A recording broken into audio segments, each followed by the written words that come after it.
बिस्मिल्लाहिर्रहमानिर्रहीम। अस्सलामुअलैकुम नाज़रीन, फोर्थ पिलर डिजिटल अमेरिका के प्लेटफॉर्म से आप देख रहे हैं प्रोग्राम ये है पाकिस्तान विद एसार राना। मैं हूं आपके साथ फ़ायज़ा शराजी।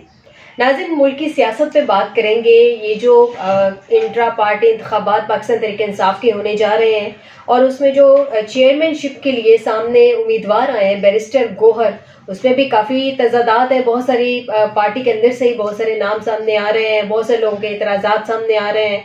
तो क्या ये कहा जा रहा है कि ये जो बैरिस्टर गोहर को वकील के तौर पे, चूँकि वो वकील हैं, उनको नामज़द किया गया है, तो उन्हीं को क्यों नामज़द किया गया? क्या ये पार्टी इमरान खान के हाथ से निकलने जा रही है? इस पे बात करेंगे। और दूसरी जानिब बिलावल भुट्टो ज़रदारी जो है वो पहले तो PMLN के ही अगेंस्ट जा रहे थे। उन्हीं को चौथी दफ़ा वज़ीर आज़म बनने पे जो कि चहमगोइयाँ चल रही हैं उस पर ख़ासी तनकीद का निशाना बना रहे थे। लेकिन इसके साथ हमने देखा कि अब वो उन्होंने बीच में एडिशन कर दिया है, ऐड कर दिया पाकिस्तान तहरीक-ए-इंसाफ के चेयरमैन को, फिल वक्त के जो चेयरमैन है यानी कि इमरान खान को, और आज उन्होंने उस पर भी तनकीद का निशाना बनाया। इस पर भी बात करेंगे। और सबसे इम्पॉर्टेंट, ये जो 190 मिलियन पाउंड के हवाले से इनके अलकादर ट्रस्ट केस के हवाले से रेफरेंस दायर किया गया है, उस पर भी बात करेंगे आज के प्रोग्राम में। आपको बताते चले कि हमारे साथ मौजूद हैं एसार राना साहब, सीनियर एंकर पर्सन है, सीनियर सहाफ़ी हैं, तज्ज़ियाकार हैं, कॉलम निगार हैं और सियासी मामलात पे गहरी नज़र रखते हैं। इनका माशाल्लाह एक वसी तजुर्बा है, इनके तजुर्बे से फ़ायदा उठाते हैं और इन सब पे इनका तज्ज़िया लेते हैं। अस्सलाम वालेकुम एसार राना साहब। एसार राना साहब, सबसे पहले तो मुझे ये बताएं कि ये जो रेफरेंस दायर हुआ है पाकिस्तान तहरीक-ए-इंसाफ के चेयरमैन, अभी तक के तो वही चेयरमैन है इमरान खान, और भी कुछ नाम बीच में 8-9 नाम बताए जा रहे हैं, इस पर क्या कहेंगे? देखिए, मैं अपने ये जो फोर्थ पिलर डिजिटल के हमारे नाजरीन हैं इनको एक एडवांस खबर दे रहा हूँ कि जो मेरी इतलात हैं वो ये कि 20 दिसंबर एक बड़ा अहम तरीन दिन है। और ये नोट कर लें कि 20 दिसंबर को इमरान खान के ख़िलाफ़ कुछ केसेस का फ़ैसला आ सकता है। अच्छा। और इमरान खान नाअहल होंगे और उन पर सियासत पर पाबंदी लगेगी और उन्हें सज़ा भी हो सकती है। अच्छा। और ये सज़ा उनको उम्र कैद भी हो सकती है और लंबी सज़ा भी हो सकती है, फांसी की सूरत भी हो सकती है। पाकिस्तान में कुछ भी पॉसिबल है। तो ये सारी सूरत हाल है। और इसकी समात भी जो है वो शुरू होने जा रही है सैटरडे को, और उसमें साइफर केस की समात भी शुरू होने जा रही है और वो जेल में ही होगी। तो इमरान खान के गिर्द एक शिकंजा जो है वो पूरी तरह कस दिया गया है, तैयार हो गया है, और उससे निकलना उन्हें फ़िलहाल सरेदस्त मुझे नहीं नज़र आता कि वो निकल सकेंगे इस केस में, क्योंकि 190 मिलियन पाउंड का केस जो रेफरेंस दायर हुआ आज इलेक्शन कमीशन ने किया, वो क्लियर, इसमें कोई छूट मतलब कोई एम्बिग्युइटी नहीं है कि वो इलेक्शन कमीशन ये तय कर चुका है कि इमरान खान सियासत में हिस्सा नहीं लेंगे, इलेक्शन नहीं लड़ सकेंगे। और ये बात बहुत दिनों से खैर हो रही थी, लेकिन 20 दिसंबर को, मैं बार बार आपको कह रहा हूँ, ये मेरा याद रखिएगा कि 20 दिसंबर इज़ अ डी डे, और उस दिन पाकिस्तानी सियासत में कुछ ऐसे फैसले आ सकते हैं जो मैं तो एक्सपेक्ट कर रहा हूँ, मेरे जैसे और दोस्त से तजिया नगार भी कर रहे होंगे, लेकिन आम पाकिस्तानी नहीं कर रहा होगा। और ये एक बहुत बड़ा धमाका होगा जो मुकदमात का फैसला सामने आएगा। अच्छा राना साहब, इसमें एक बड़ा इम्पॉर्टेंट आपने एक एंगल लिया है कि 20 दिसंबर तक बड़े अहम फैसले आने जा रहे हैं, जिसमें नाअहली भी हो सकती है, सज़ा भी हो सकती है। तो अभी जो इंट्रा पार्टी इंतखाबात होने जा रहे हैं उसमें फिल वक्त ये कह रहे हैं कि केयर टेकर चेयरमैन के तौर पे बैरिस्टर गोहर सामने आएंगे। जब उनके इमरान खान क्लियर हो जाएंगे तो बाद में चेयरमैनशिप उनके पास दोबारा चली जाएगी। फिर उस सूरत में पार्टी का क्या बनेगा? देखिए, पार्टी तो मुझे नहीं लगता कि इंतखाबात में भी हिस्सा ले सकेगी।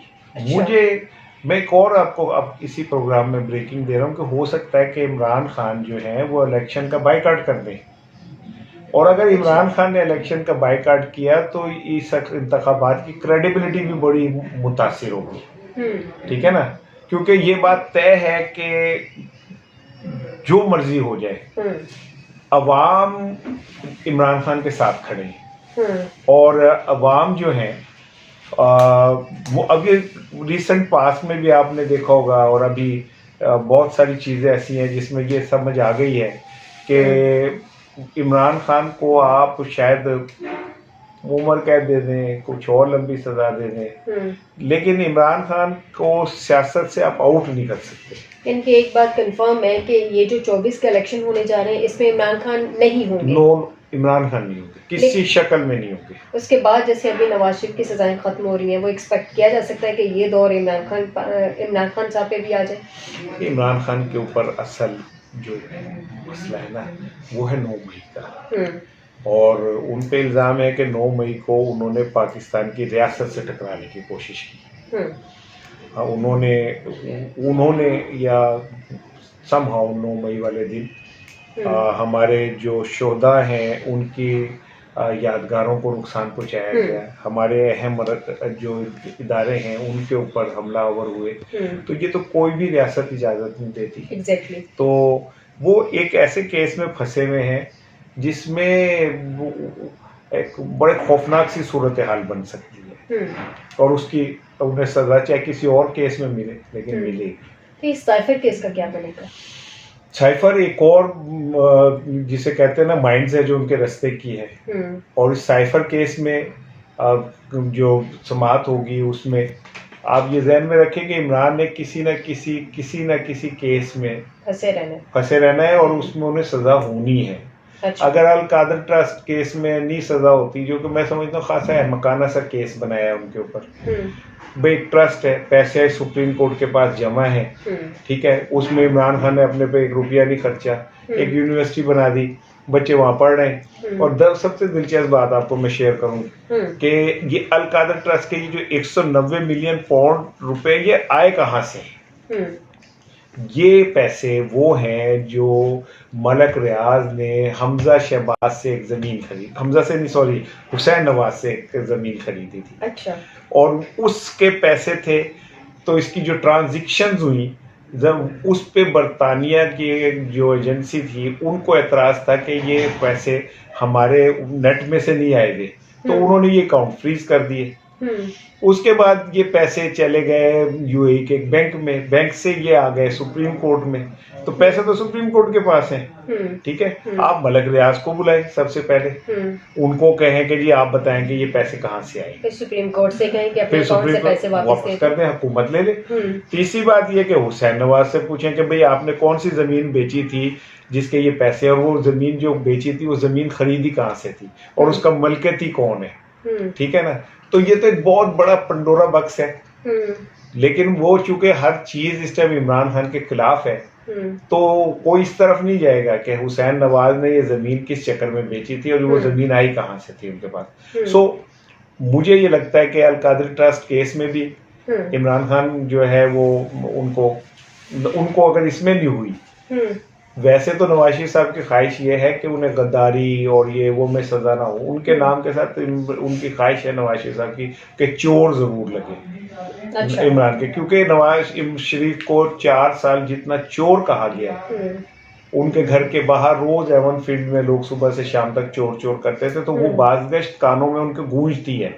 और उन्होंने लंदन से भी ये कहा था कि तुझे कुछ भी हो जाए इमरान खान के साथ चोर और डाकू लगना चाहिए।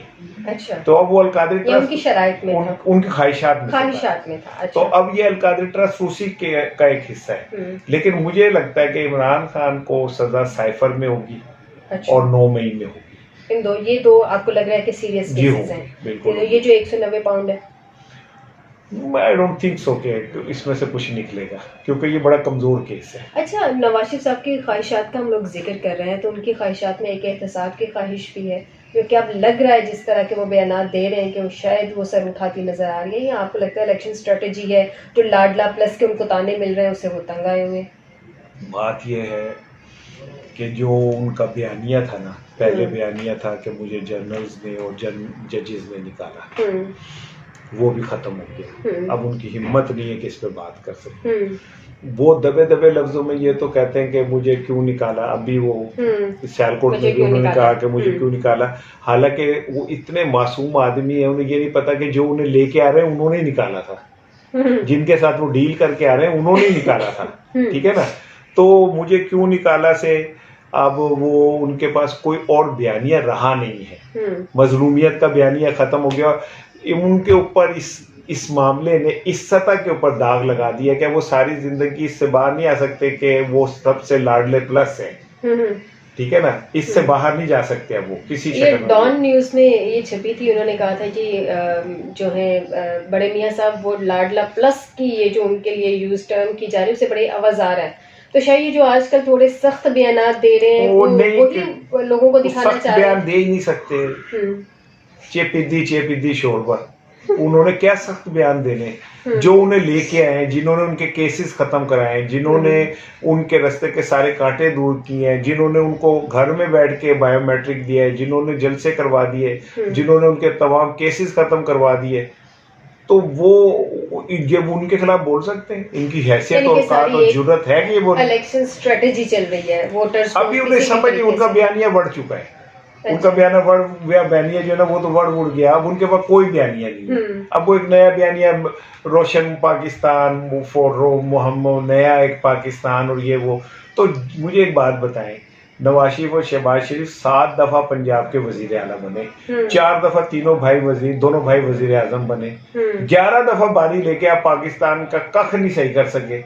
तो अब आपने कौन सी कोई क्या कहते हैं गिदड़ सिंगी है जो आपके पास जिसको लाके कह रहे हैं इकोनॉमी हम ठीक कर लेंगे, खराब करके ठीक करेंगे, ये पता नहीं अब कैसे ठीक करेंगे। मुझे एक बात का जवाब दीजिए कि इकोनॉमी ठीक कर लेंगे तो 17 महीने जब शहबाज शरीफ वजीर आला थे उसको हज़फ कर दे, निकाल दे, वो तो है ही नहीं ना। और इसाक डार उनके वजीर खजाना थे जो अब भी वजीर खजाना होंगे। तो इसाक डार ने तब कोई नहीं क्यों नहीं वही बहुत बड़ा कारनामा अंजाम दे दिया।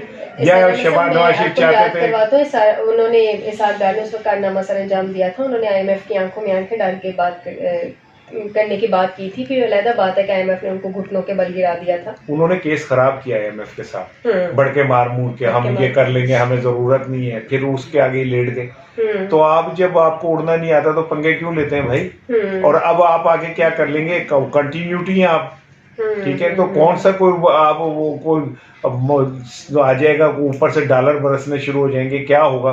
मुझे नहीं समझ आ रहा कि पाकिस्तान किस समत जा रहा है। क्योंकि अगर इमरान खान ने के बाइकाट कर दिया इलेक्शन का तो ये इलेक्शन एक बदमजा बेमायनी खबर है या आपकी प्रेडिक्शन? मैंने आपको आपके प्रोग्राम में वो बाइकआउट कर सकते। मैं एक सियासी तजिया निगार हूँ, मैं चीजों का तजिया करता हूँ उनको हालात को सामने रख के। ठीक है, जो मुझे नजर आ रहा है मैंने आपको बता दिया। इनके आपको हालात इस जानिब जाते नजर आ रहे हैं।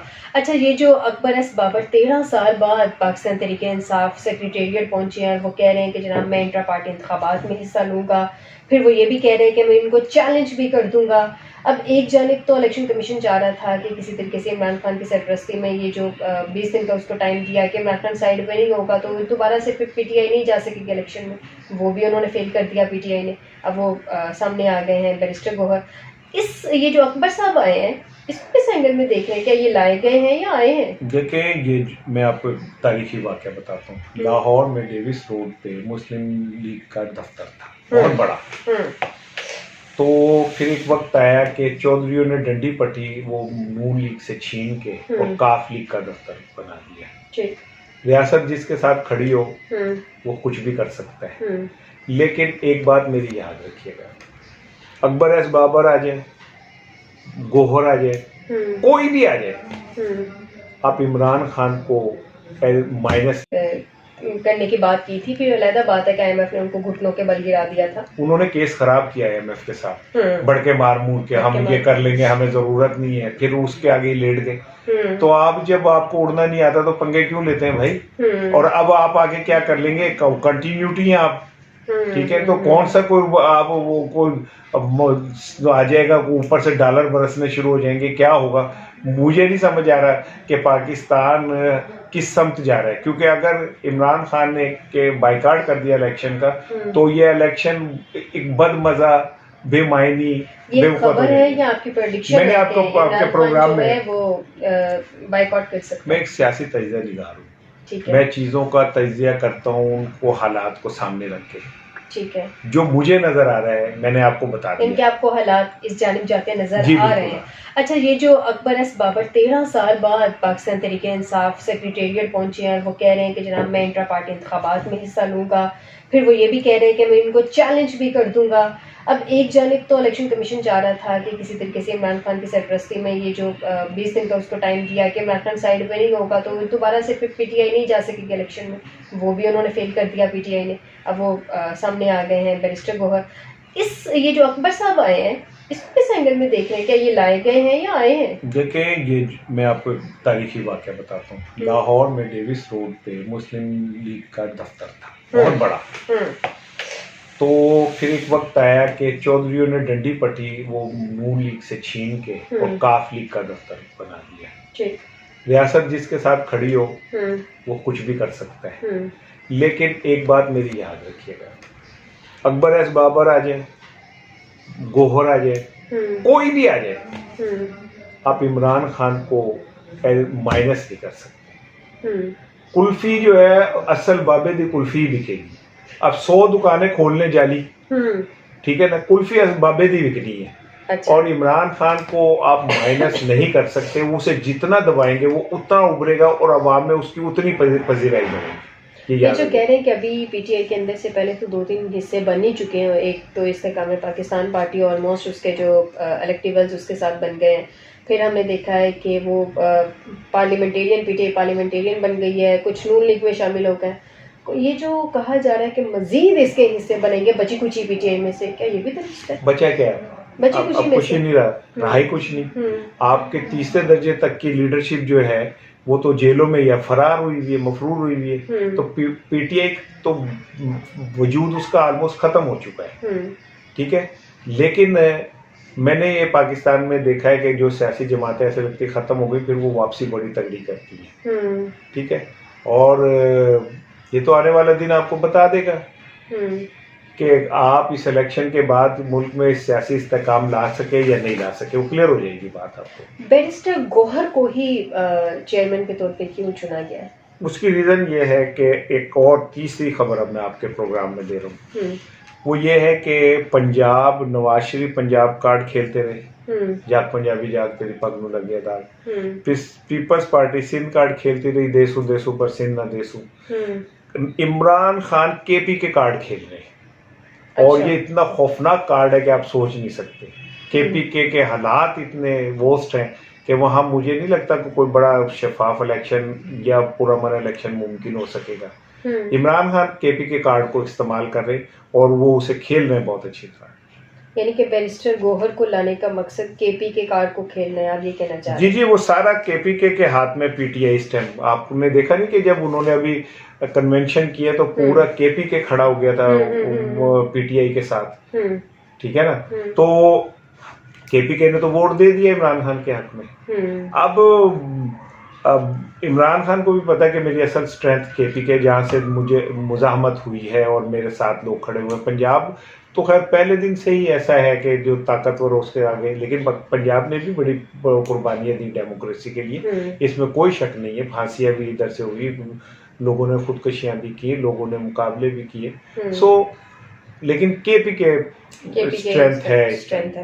ये जो बिलावल भुट्टो विकेट के दोनों साइड पे खेल रहे हैं, ये पहले तो कुछ लगा के तनाज़ात उनके जरदारी साहब की तरफ, फिर उन्होंने अपने जलसे में जरदारी साहब के हक में नारे भी लगवा दिए। अब वो नून लीग के साथ साथ वो पीटीआई के चेयरमैन को भी घसीट रहे हैं इसमें, तो उनके बारे में क्या कहना? जैसे किसी दौर में ना जब लड़कियां घर से बगावत करती थी ना तो माएँ उनके पैरों में दुपट्टा डाल देती थी। बिलावल के कदमों में जरदारी साहब ने करप्शन की फाइलें डाल दी हैं कि यार मेरी जिंदगी का मामला है। अच्छा। तो सख्त बोलता है, पाँव मेरे पे आ जाता है, तो मेहरबानी करें आप। लेकिन ना जरदारी खुद भी नहीं चाहते कि बिलावल कमांडिंग पोजीशन में है। उन्होंने तो के बलूचिस्तान में उस दिन कोयटा में जो कन्वेंशन है उसमें फिर उन्होंने कह दिया कि बिलावल जो है वो अभी बच्चा है, तरबियत देनी है। तो फिर उनसे सवाल करें कि अभी आपने तरबियत देनी है तो आपने किस मुंह से उन्हें वजीर खजाना बनाया, खारजा बनाया, ठीक है, वजीर खारजा। आपने मुल्क का इतना बड़ा होदा एक बच्चे को पकड़ा दिया था आपने। हमारे बच्चे तो बगैर लाइसेंस के बाहर निकले तो आप उन पर पर्चा कर देते हैं गाड़ी मोटरसाइकिल चलाने का, और बिलावल को आप कहते हैं कि जी इसे कुछ आए ना आए, चलो ये मौजे पूरी दुनिया की सैरें करे। तो इस तरह नहीं होता। और फिर बिलावल और का मैं एक बात आपको बता दूं कि पीपल्स पार्टी के अंदर बड़ी रिजेंटमेंट है बिलावल के बयान से। जो बुजुर्ग हैं जैसे नैयर बुखारी हैं, ठीक है, जैसे एतजाज हसन है, जैसे बहुत सारे लोग हैं, ठीक है ना, जो एक एज ग्रुप के हैं, तो वो कहते हैं कि जब हमारा चेयरमैन ही हमारे खिलाफ इतनी बातें कर रहा है कि बुढ़ों की जरूरत नहीं है और इन्हें फारिग कर देंगे, ये तो फिर हम हमारे रहने की तो पीपल्स पार्टी में तो बाकी लोग भी निकलने के लिए तैयार हो गए। ठीक, बहुत शुक्रिया एहसान राना साहब, आपने हमें कुछ खबरें भी दी। नाज़रीन, कुछ बहुत सारी इतलात 20 दिसंबर के हवाले से भी एहसान राना साहब ने अपने तज्जिया भी दिया। नाज़रीन, आज के प्रोग्राम ये है पाकिस्तान विद एहसान राना से दीजिएगा इजाज़त, लेकिन फोर्थ पिलर डिजिटल अमेरिका के प्लेटफॉर्म पे फीडबैक देना कमेंट्स की सूरत में मत भूलिएगा। आज के प्रोग्राम से फायजा शिराजी को दीजिए इजाज़त, आपसे दोबारा मुलाकात होगी, अपना ख्याल रखिएगा, अल्लाह हाफिज़।